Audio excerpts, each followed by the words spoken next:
Baik, kita mulai ya. Bismillahirrahmanirrahim. Assalamualaikum warahmatullahi wabarakatuh. Alhamdulillahirabbil alamin. Wassalatu wassalamu ala asrafil anbiya wal mursalin Sayyidina wa nabiyyina Muhammadin sallallahu alaihi wasallam wa ala alihi wa ashabihi wa man tabi'ahum bi ihsanin ila yaumiddin wa ba'd. Terima kasih atas kehadirannya mahasiswa di program studi pendidikan agama Islam di mata kuliah bimbingan dan konseling. Ya, walaupun hujan-hujan kita tetap semangat ya. Mudah-mudahan justru malah jadi ini biasa dingin gitu ya. Baik, kita lanjutkan. Hari ini adalah pertemuan yang keempat. Ini terima kasih yang sudah hadir, yang rajin-rajin ini ya. Ada Firman rajin juga tadi ya, duluan ya. Ya, kemudian ada Dea Lutfia Ulfi, ada Dian Nur Aini, kemudian Imas Nur Fajria, Khalila, Listi Dewi Amari, kemudian ada Mila Aprilia, ada Muhammad Raka Alifian, rajin juga nih Raka Alifian nih ya, Masya Allah. Ya, Muhammad Samsudin. Hah? Raka Alifian, ini dicoret ceritanya kali gitu ya. Oh, nggak usah nih, nggak apa-apa ya. Oke, dia belum ada ya. Ini ketua tapi dia ya. Oke, kemudian ada Muji Mustahid Amin ada? No, garaj juga deh ya. Muti Rahmawati, kemudian Novalita Eliza, kemudian Putri Handayani, kemudian Cindy Damayanti, kemudian ada Siti Nur Sifa sakit ya, Tiara Salsabila Ramadanti, ada Rizka Khaironi Nasution, ada Ais Nur Anggita, ada Rosman Khairunisa, Nur Badila. Oke, ada yang belum deh ini kan namanya? Ayo datang duluan, nanti boleh di absen ya. Ini pulpennya warna biru, silakan dikembalikan dulu. Nih, nanti langsung absen biasa saja warna hitam aja ya.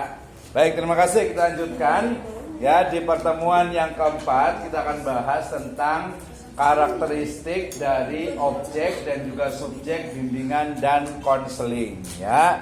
Siap semuanya? Kita awali, masih ingat kemarin, jadi dalam mata kuliah bimbingan dan konseling minimal kita itu bisa memahami dari proses bimbingan dan konseling. Ingat kemarin ya.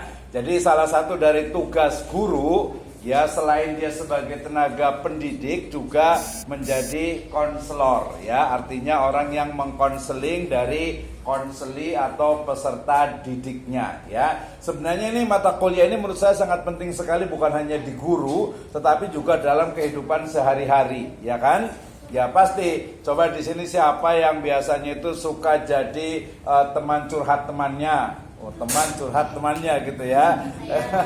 Tempat curhat temannya. Nah, biasanya orang itu punya karakter beda nih biasanya gitu ya. Nah, itu menjadi salah satu karakter nanti dari konselor ya. Kita lihat mulai dari sini dulu. Ya, jadi dalam proses bimbingan dan konseling itu tentu saja ada bimbingan dan konseling oleh konselornya. Ingat kemarin, bimbingan dan konseling itu berarti pertama itu adalah menumbuhkan minat dan bakat siswa atau peserta didik ya, kemudian menyelesaikan permasalahan apabila atau yang dihadapi oleh peserta didik ya. Jadi otomatis ada bimbingan, ada konseling ya. Bimbingannya nanti dalam berbagai bentuk kegiatan, konselingnya juga dalam berbagai konsultasi ya. Nah, konseling, ingat konseling itu adalah peserta didik, artinya pihak individu yang kita konseling ya, yaitu menghadapi masalah. Ini kalau konseling, ingat konseling berarti dia yang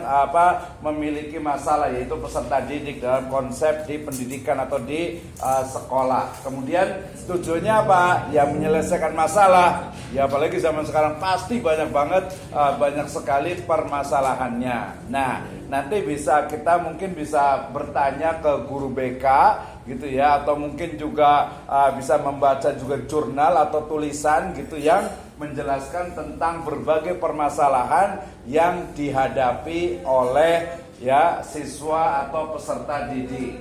Nah, kemudian proses berikutnya adalah bimbingan dan konsultasi ya.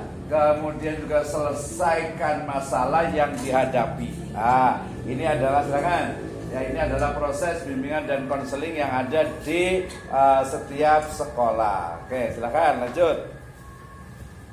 Ya, kita mulai dari yang pertama ya, yang dimaksud dengan karakteristik bimbingan dan konseling. Ya, jadi karakteristik itu adalah ciri khas dari ya konselor itu seperti apa. Pertama, ya karakteristik utamanya itu dalam bimbingan dan konseling adalah permasalahan belajar dan juga peminatan karir peserta didik. Ya, jadi ke depan sama seperti di negara-negara maju lainnya, ketika seorang peserta didik itu sudah SMP atau SMA, dia itu biasa yang menentukan itu adalah bimbingan dan konseling atau guru BK.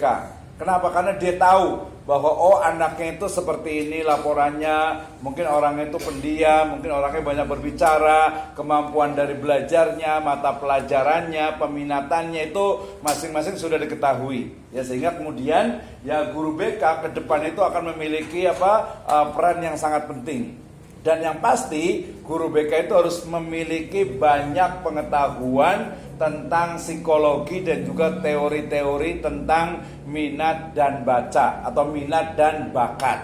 Ya, mungkin sebagian mahasiswa di sini ada yang selalu bertanya bagaimana cara untuk mengetahui minat dan bakat kita.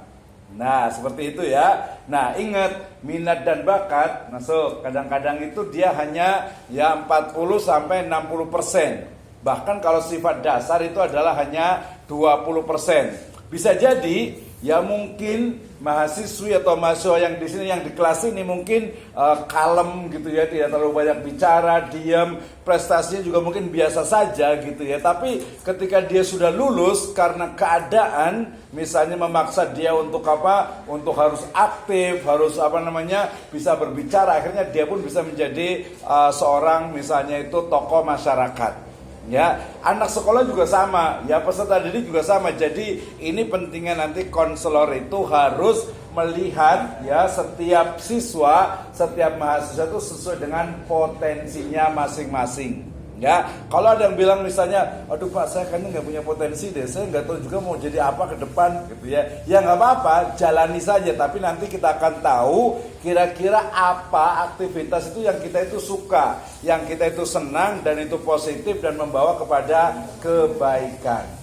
Gitu ya. Jadi ini yang paling penting. Jadi di karakteristik utama itu permasalahan belajar dan juga peminatan karir peserta didik itu menjadi hal yang penting, dan ke depan guru BK itu akan menjadi satu profesi yang luar biasa, dalam artian itu yang sangat menentukan dari masa depan peserta didik.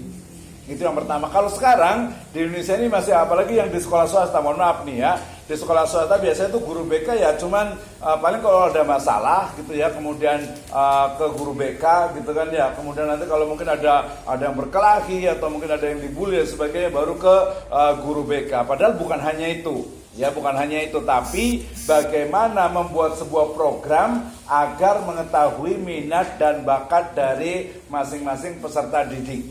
Ya, seperti kemarin saya katakan, di kelas ini juga masing-masing yakin beda itunya ya, kemampuannya, potensinya, bakatnya itu berbeda-beda. Ya, tetapi karena kita masuk ke dalam program studi pendidikan agama Islam, jadi semuanya merujuk kepada pendidikan agama Islam. Ya, itu core utama dari prodi kita. Baik, yang berikutnya, jadi tadi bukan hanya bicara tentang permasalahan belajar dan peminatan karir, tapi juga nanti terkait dengan persahabatan. Mungkin dia suka salah paham dengan sahabatnya, ada bullying juga, dinamika keluarga. Ini paling banyak. Ya, ini paling banyak terjadi. Biasanya seorang anak yang mestinya dia itu harusnya baik gitu ya, ternyata di kelas itu kadang buat gaduh ya. Kadang itu dia sebenarnya cari perhatian. Ujungnya adalah ternyata masalah keluarga. Ya, memang tidak bisa dibohongi sih ya, namanya keluarga di rumah itu selalu menjadi akan memengaruhi dari kepribadian kita. Ya, mungkin ada nih yang mungkin alhamdulillah keluarganya itu harmonis gitu ya. Tapi ada juga mungkin yang ada orang tua yang salah satu yang meninggal, atau mungkin ada yang berpisah dan sebagainya. Itu biasanya sangat memengaruhi. Ya, kalau yang di sini ini rata-rata udah usia 17, 18, 19, 20 gitu ya. Rata-rata ini sudah mulai stabil. Ya, kayaknya kalau masalah itu sudah nggak ada lagi ya, tinggal nanti masalah mungkin yang berpikir itu ke pasangan biasanya. Nah gitu ya. Aduh 17, 18, 19, 20 gitu ya. 20, 21, 22, 23. Pasti yang dipikirin. Jadi berbeda. Kalau yang usia SMP atau SMA dia biasanya itu figur, contoh gitu ya. Tapi kalau sudah mahasiswa biasa itu sudah mulai berubah. Ya sudah mulai berubah. Nah, jadi di sini juga ada termasuk juga mungkin kematian orang yang dicintai juga, ya. Kemudian juga ada kehidupan orientasi seksualnya juga, itu juga menjadi hal yang penting juga. Ya agak sedikit kalau saya juga ngomong agak nggak enak juga, tapi ya harus dibicarakan masyarakat sekarang karena memang luar biasa sekali ya. Banyak sekali sekarang contoh-contoh bagaimana seseorang itu tidak memahami, walaupun sekarang sudah ada misalnya pendidikan seks misalnya gitu ya, itu juga menjadi hal yang sangat penting sekarang ini. Memang agak tabu dan gak biasa kita ngomongnya, tapi mau tidak mau itu harus dijelaskan kepada siswa. Ya, kepada siswa. Jadi jangan sampai dia salah orientasinya. Ya, kemudian juga ada anoreksia, ini terkait dengan kepribadian, ya, kemudian penyalahgunaan obat-obatan dan juga tekanan tuntutan pendidikan. Ini biasanya nih banyak sekali seorang anak itu sering biasa dituntut oleh orang tuanya. Jadi nanti kalau punya anak atau mungkin peserta didik, jangan dipaksa dia itu untuk menjadi ranking 1 misalnya, atau nilainya itu harus bagus. Yang benar adalah menstimulus, merangsang dia itu agar mau belajar, cinta belajar, dan jangan dipaksa untuk belajar. Nah, sehingga kalau di kelas ini masih ada yang ada kepaksa nih, kurang semangat, sebenarnya nggak apa-apa juga sih, ya sedikit dipaksa itu kadang memang perlu juga. Ini pagi-pagi ya, kemudian hujan, gerimis, wah enaknya tidur lagi gitu kan ya. Yang mendingan online, kalau online kan bisa. Tapi sebenarnya nggak apa-apa juga sih.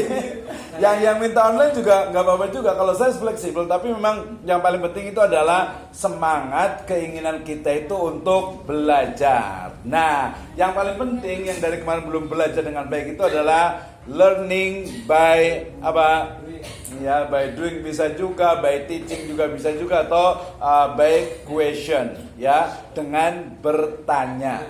Ya, kalau nggak bertanya, makanya dosen itu suka ngasih, kalau itu disebutnya dengan tugas atau challenge, itu artinya sebenarnya untuk melatih. Kan saya nggak tahu nih, ini kemampuannya kayak gimana, ini kemampuannya bagaimana. Kalau hanya tulisan, ya dalam artian itu ujian akhir atau tengah semester, itu kurang.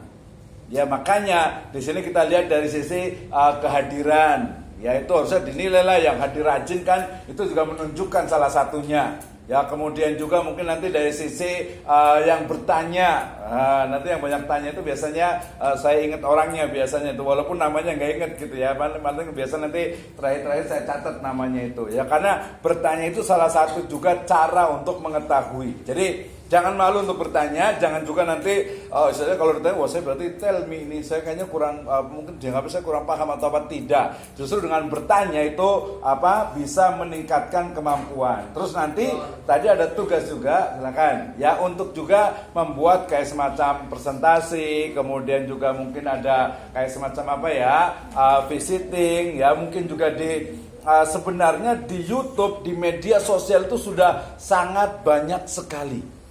Ya, atau kemarin itu sebagian kita mau buat tugasnya itu adalah film juga gitu ya, karena dari film itu sebenarnya contoh. Kadang kalau film itu contohnya itu dia kadang terlalu ekstrim biasanya, ya terlalu ekstrim sehingga sering sekali kadang kita juga harus paham juga, oh ternyata tidak segitunya gitu ya, tapi sebagai bentuk contoh ekstrim saja, karena memang ada beberapa kasus memang seperti itu. Gitu ya. Oke, kita lanjut ya. Jadi tadi terkait juga dengan obat-obatan, ya alhamdulillah kalau di pesantren itu sih nggak ada masalah gitu ya. Tapi kalau di luar sana, ya itu banyak sekali ya anak-anak itu yang kecanduan, kemudian juga mungkin termasuk yang paling banyak ya, mohon maaf nih, yang mungkin yang masih ada yang suka merokok gitu kan ya. Sampai banyak tuh akhwat ya, perempuan pakai hijab merokok itu banyak banget ya. Bahkan saya waktu pernah jadi konsultan di salah satu resto di daerah Parung sana itu, ya di resto itu dia yang memiliki memang orang non muslim gitu ya, tapi ternyata coba tamu-tamunya itu perempuan-perempuan pakai hijab, datang itu apa yang dicari? Yang dicari itu rokok sama Homer. Dan itu tren sosialita, jadi jangan aneh. Jadi ya pakai jilbab udah syukur, alhamdulillah itu adalah kewajiban gitu ya. Tapi masa datang ke restonya memang agak sedikit ini ya agak-agak ya punya non muslim gitu kan ya. Jadi agak ada karaoke-nya gitu kan ya. Tapi kok pakai hijab nanyainnya apa kayak bir gitu kan ya. Tapi itu realita memang begitu gitu ya. Nah anak muda juga sekarang kalau coba kalau lihat nih, mohon maaf nih, mungkin yang ada yang mahasiswanya pakai yang merokok gitu. Tapi kalau mahasiswa mungkin sudah punya tanggung jawab sendiri lah gitu ya. Coba lihat anak-anak SMP gitu ya, SMA udah banyak lagi gitu. Kadang SD juga banyak juga yang merokok gitu kan ya. Hah? Iya, coba-coba gitu ya, coba-coba gitu ya. Nah, mungkin di sini ada juga, tapi ya itu kalau yang udah dewasa punya duit ya biarin aja lah gitu ya. Mungkin itu udah punya ini masing-masing, udah punya pilihan gitu. Ini Raka ya? Iya, Pak. Oh, ya Raka sampai hujan-hujanan ya perjuangannya nih. Harusnya saya mau kasih nilai 9 nih Raka nih, tapi kalau terlambat jadi 8,5 kali ini atau 8 nih. Ya, nanti tanggung jawab ya untuk kelas ini ya. Oke, kita lanjutkan. Yang berikutnya tadi terkait juga dengan keluarga, kemudian peserta didik yang lainnya. Maka dalam hal ini nanti yang paling penting itu adalah konselor itu harus memiliki karakter yang kuat dalam membimbing, dalam melakukan konseling kepada siswanya. Ya, nah yang di konselor itu berarti dia mempertimbangkan segala prosedur pelayanan bimbingan dan proses konseling. Kayaknya kita memang lebih enak sekali-kali nanti kita ini kali ya, ketua kelas bisa kita yang mau ke RSJ siapa? Kemarin ada kan mau ke RSJ? Iya, Marzuki Mahdi. Kayaknya bagus juga tuh, walaupun nanti yang banyak anggota DPR lagi caleg kali ya. Nanti caleg gagal lagi ya. Enggak sih sebenarnya kalau mau itu yang paling menarik itu sebenarnya ke SLB. Iya, sekolah luar biasa. Kalau nggak salah di kota Bogor itu ada, daerah Cibinong sini ada nggak SLB? Di Pomat ya, apa itu? Ya dia khusus untuk apa tuh? SLB apa? SMP ya. Kayaknya kita perlu ke sana deh. Walaupun nanti mungkin gantian, nanti kalau pakai surat berarti nanti minta suratnya bisa melalui saya atau ke akademik. Kayaknya nanti kita boleh punya standar baru juga nih. Standar barunya itu kalau mau nilai A, itu berarti salah satunya itu adalah ada kunjungan. Gitu ya, ada kunjungan. Jadi biar merasakan, walaupun sebenarnya kunjungan itu mesti ke situ. Yang paling gampang aja, udahlah ke MTS aja, Surajul Falah gitu ya, Surajul Atfal atau mungkin ke Aliyah nggak apa-apa juga, tapi ketemu dengan guru BK-nya. Berani nggak nih? Nah, kita sepakati dulu nih sama siapa ketua kelasnya. Kita sepakati dulu kapan waktunya, koordinasikan dengan dosen berikutnya untuk tidak masuk di kelas ini. Dan itu ketua sudah setuju. Jadi minimal 1 sampai 2 kali belajar itu tidak mesti di kelas. Nah, tapi tadi syaratnya dengan dosen lain itu harus koordinasi biar sekarang nggak masuk nih, mama jam saya pertama nggak masuk, jam keduanya masuk kan nggak enak, gitu kan ya. Jadi kalau mau ya berarti saya nggak masuk, misalnya Senin besok nih nggak masuk ya. Ya, kalau saya mau masuk terus gitu kan ya, masuk terus gitu ya. Nggak masuk gitu, nanti boleh saya temani juga. Tapi kalau saya temani satu kelas gini lumayan juga sih. Tapi bisa nanti mungkin kita cari kira-kira siapa nih. Ya sebenarnya sih kalau yang mau bagus itu kayak kemarin itu 3 sampai 5 orang ya. 3 sampai 5 orang ke sekolah mana, kemudian nanti wawancara dengan BK-nya, inventarisir masalah-masalah apa yang dihadapi oleh siswa. Dan itu nanti masuk ke dalam bisa 1 atau 2 pertemuan. Ya, sepakat nggak nih? Iya, jadi biar nggak jangan di kelas ini saja ya, kita. Kalau di kelas ini, gitu ada penelitian ke KUA. Iya kan ke KUA ya. Iya kita ke sekolah aja. Ya ke sekolah bisa, ke SLB bisa, ke rumah sakit jiwa juga bisa juga sih. Ada bisa juga. Nanti Pak bisa Pak. Nah, iya. Tapi agak kurang relevan karena kita kan anak gitu kan ya. Jadi yang dihadapi itu adalah anak. Atau kemarin yang saya bilang itu ke penjara anak berarti. Atau di Cibinong ada penjara kan ya? Di Cibinong ada penjara kan? Di Pondok Rajek ya? Iya, Pondok Rajek kan ya? Iya, ada yang pernah ke sana? Iya, belum. Atau mudah-mudahan nggak kesana gitu ya. Iya. Nah, mungkin kalau ke penjara itu harusnya tanya di situ ada yang anak-anak atau enggak gitu. Definisi anak berapa tahun sih? Di bawah 6 sampai 15. Enggak, 18. Ya, betul 18. Jadi 18 tahun ke bawah rata-rata tuh mereka yang kriminal itu 12, 13, 15. Iya, yang 18 juga ada juga biasanya itu. Iya. Nah, itu nanti boleh juga nih. Jadi pilihannya silakan. Jadi sepakat ya, kita punya target kalau mamanya yang ingin dapat nilai A itu harus ada kunjungan minimal foto di lapas. Enggak lah ya. Enggak, bukan foto di lapas, foto sama guru BK. Ya, guru BK. Atau pokoknya kaitan dengan ini sih, dengan apa, dengan anak-anak gitu. Jadi menghadapi anak-anak yang susah, yang sulit, yang menghadapi berbagai tekanan. Nah, kalau bagus kalau menurut saya, kemana saya bilang itu, jadi cari tempat yang kita itu bikin kita tuh penasaran. Misalnya nih, katanya di sini yang bagus itu apa? Misalnya, ya udah kita ke sekolah Al-Madinah aja, boleh gitu ya. Atau mungkin di sini apalagi Al-Azhar Syifa Budi misalnya boleh. Atau mungkin mana lagi kalau di Jalan Baru di sana ada Ummul Qura misalnya. Ya, Ummul Qura ya, di sana ada Taufik juga. Atau mungkin ke Regina Pacis boleh juga. Yang dihadapi anak-anak itu apa sih sebenarnya? Yang orang kaya, iya boleh juga. Buat suratnya aja. Kenapa enggak gitu, harus berani lah. Harus, jadi kita itu jadi mahasiswa itu harus berani. Ya, kalau perlu kita datang ke presiden gitu ya. Iya kan mahasiswa. Iya, calon presiden. Wah, sekarang udah masa tenang, nggak boleh. Udah lewat itu ya. Udah lewat gitu ya. Nah, jadi apa namanya, kepada biasanya itu tadi sekolahan yang pasti setiap orang tuh punya masalah beda-beda. Gitu kan ya, anaknya itu. Nah, itu jadi hal yang penting. Sepakat semuanya ya?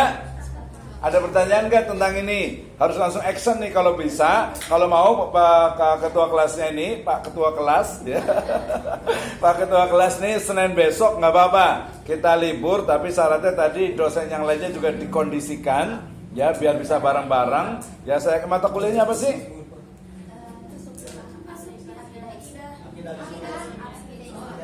Ya, bisa disambungkan lah. Nanti anak itu akidahnya kuat apa enggak sih? Atau di bimbingan BK itu ada nggak sih tentang penguatan akidah gitu, bisa juga gitu ya. Oke, kita lanjut dulu. Nah, ini khusus bimbingan konseling yang ada di SD ya. Jadi masing-masing itu berbeda. Nanti yang suka anak-anak berarti BK di PAUD juga ada. Ya, BK di SD atau MI juga ada. BK di SMP, MTS juga ada. BK di Alia juga ada. Dan nanti kita lihat harusnya masing-masing fase itu dia berbeda. Misalnya SD nih. Ya, jadi di SD ini biasanya apa? Bimbingannya itu pasti adanya wali kelas. Ya, jadi bimbingan di sekolah dasar lebih menekankan akan peranan guru dalam fungsi bimbingan. Jadi dia nggak spesifik, harusnya ke depan itu dia ada juga tersendiri untuk yang di SD.